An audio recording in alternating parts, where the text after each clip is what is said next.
Isang tanong nila sa atin, paano daw natin lilinisin yan? Napakataas, tapos yung elevation niya, hindi siya kumbaga yung self-cleaning na elevation. Ayan, tapos napakataas.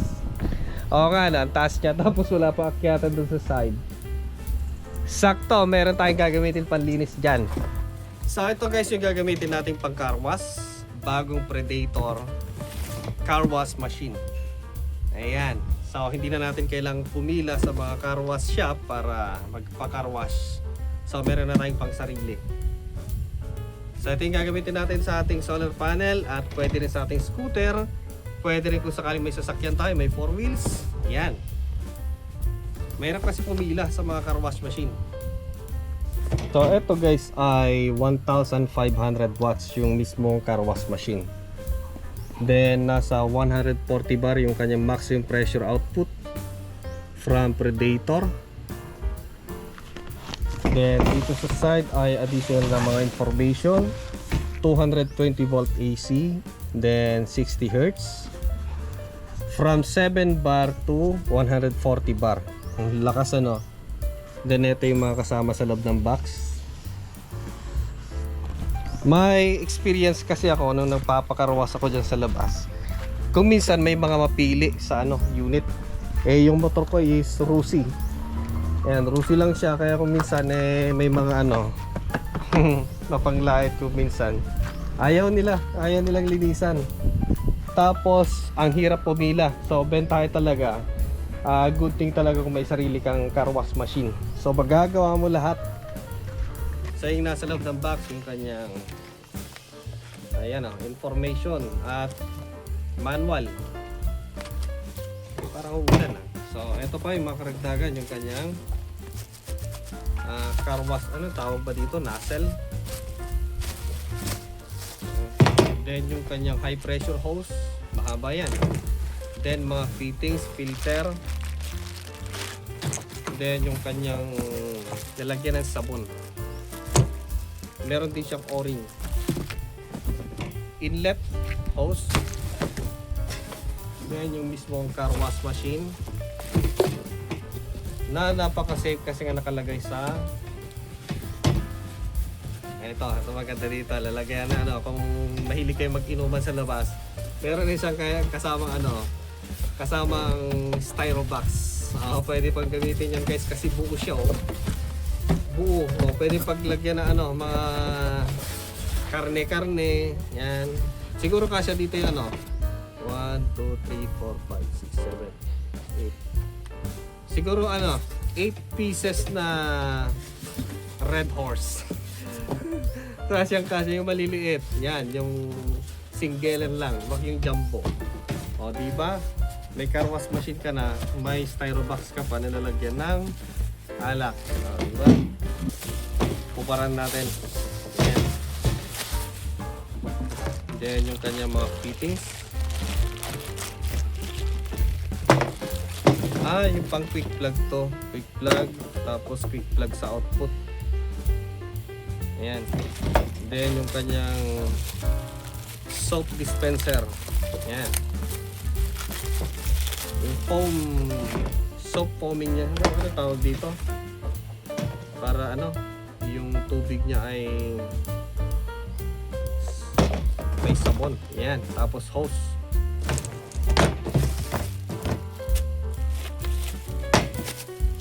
Ayan. Yung kanyang barrel. Ano ba to? Ganon. Okay.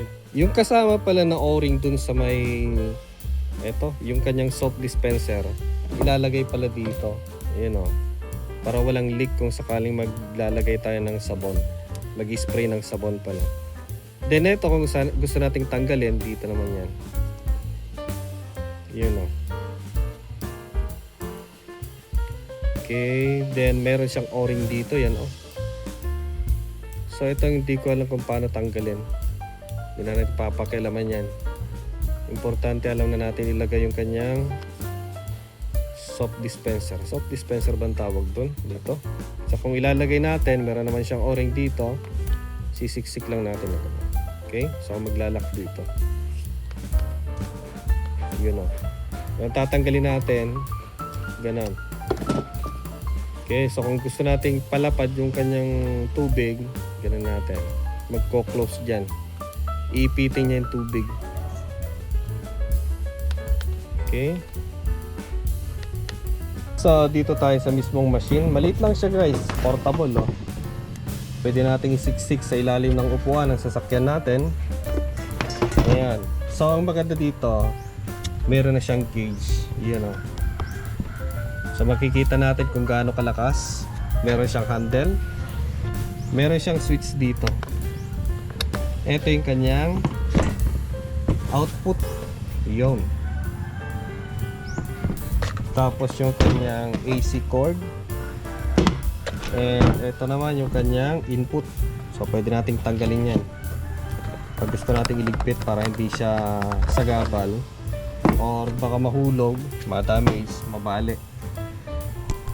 So grabe, maliwanag na dito. Magaan lang siya.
Iyan oh, basang-basa na oh.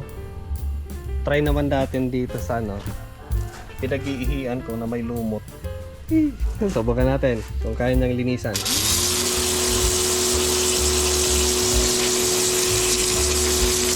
Grabe oh. Hindi lang latak yung kaya niyang tanggalin, pati finish niya tinatanggal oh. May uka na. Ayan oh.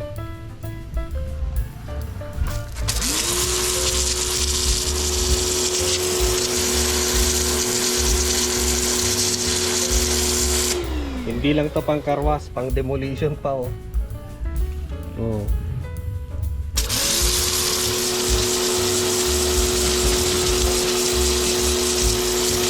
Pang karwas ba to talaga o pang bakbak?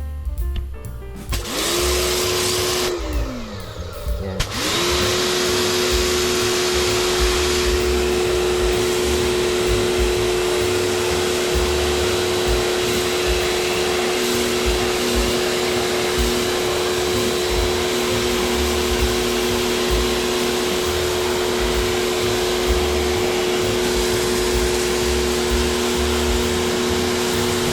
Maganda panglinis sa mga may lumot ng pader at mga pathway. Ayos oh. Ingat-ingat lang kasi malakas masyado magkaroon ng uka. So para sa mga gustong bumili ng ganitong car wash machine ni Predator, ayan guys, nasa description box yung kanyang link at nandito sa screen.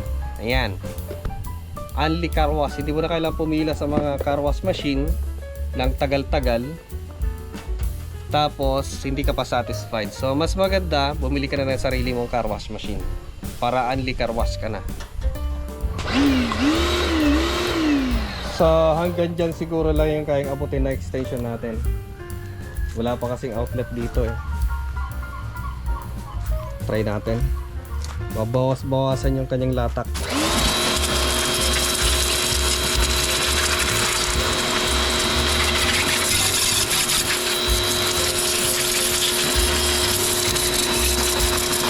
Lakas. Nakakatakot banatan dito, baka mapunit. Ayan ah. Ahay.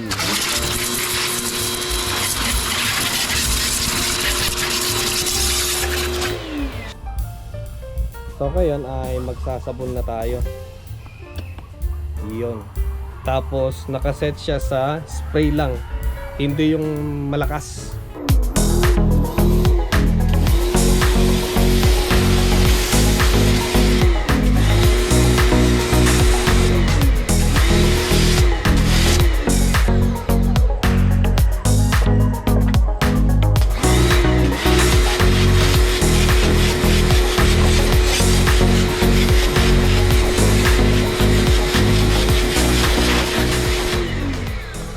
Habang hinihintay natin mag-cure yung kanyang sabon, saka natin i-finish, dito muna tayo maglinis. Hindi ko pa nalilinis to mula noon, so subukan natin.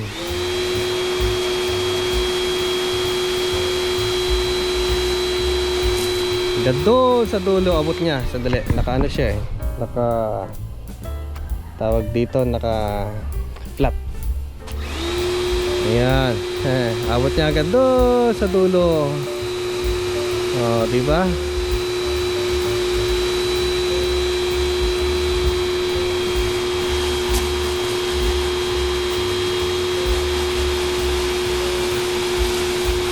kailangan lang naman kasi natin matanggal dito sa solar panel ay yung alikabok.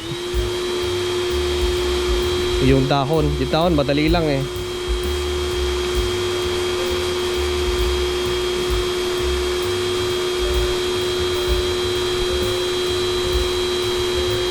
Ayan, no? Ayos.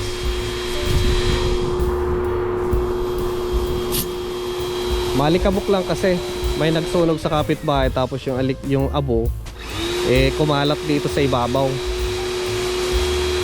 Ayan.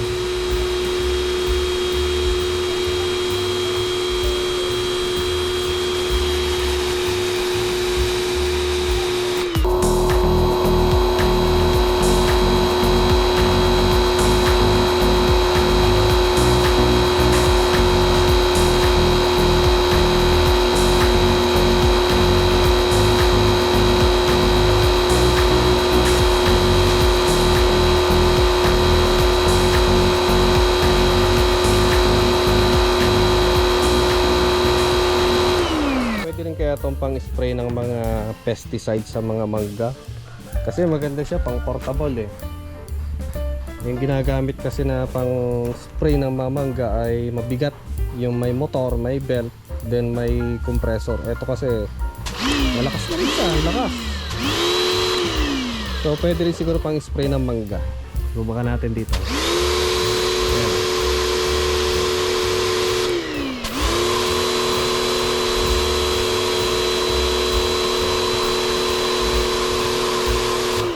Ito paano, mas malakas na rin yung kanyang buga kaysa yung buga ng Coast Guard ng Pilipinas sa Scarborough. O ba yan? Diba? Lakas. So para sa mga gustong bumili ng ganitong car wash machine ni Predator, ayan guys, nasa description box yung kanyang link. Ayan, so only car wash ka na. Di mo na kailangan pumila. Anytime makakapag car wash ka na ng sarili mong sasakyan.